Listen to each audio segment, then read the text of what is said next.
খবর 24 সাথে আপনাকে স্বাগত। নতুন নতুন খবর জানার জন্য আমাদের চ্যানেলে চোখ রাখুন।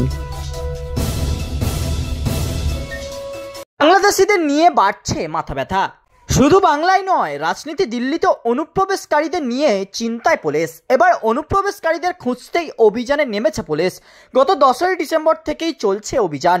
ইতিমধ্যেই ধরাও পড়েছে অনেক বাংলাদেশি অনুপ্রবেশকারী। এবার বাংলাদেশিদের ধরতে আরও বড় মাপের কর্মকাণ্ড শুরু করেছে দিল্লি পুলিশ। বাংলাদেশি খুঁজতে এবার পুলিশে নিয়োগ করা হবে বাংলাভাষীদের। জানা গিয়েছে, বাংলাদেশি অনুপ্রবেশকারীদের ধরতেই দিল্লি পুলিশে বাংলাভাষীদের নিয়োগ করা হবে। ফের সক্রিয় করা হচ্ছে দিল্লি পুলিশের বাংলাদেশ সেল। সূত্রের খবর, প্রত্যেক সেলে 5 থেকে 10 জন করে পুলিশ অফিসার থাকবেন, যারা বাংলা ভাষায় কথা বলতে পারেন।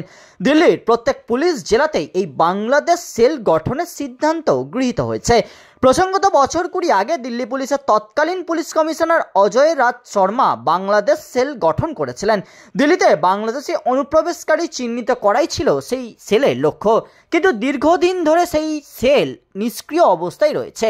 সাম্প্রতিক সময়ে দিল্লিতে বাংলাদেশি অনুপ্রবেশকারীর সংখ্যা বেড়ে যাওয়ায় ফের পুরানো সেল চালু করার সিদ্ধান্ত নেওয়া হয়েছে। রিপোর্ট খবর 24/7।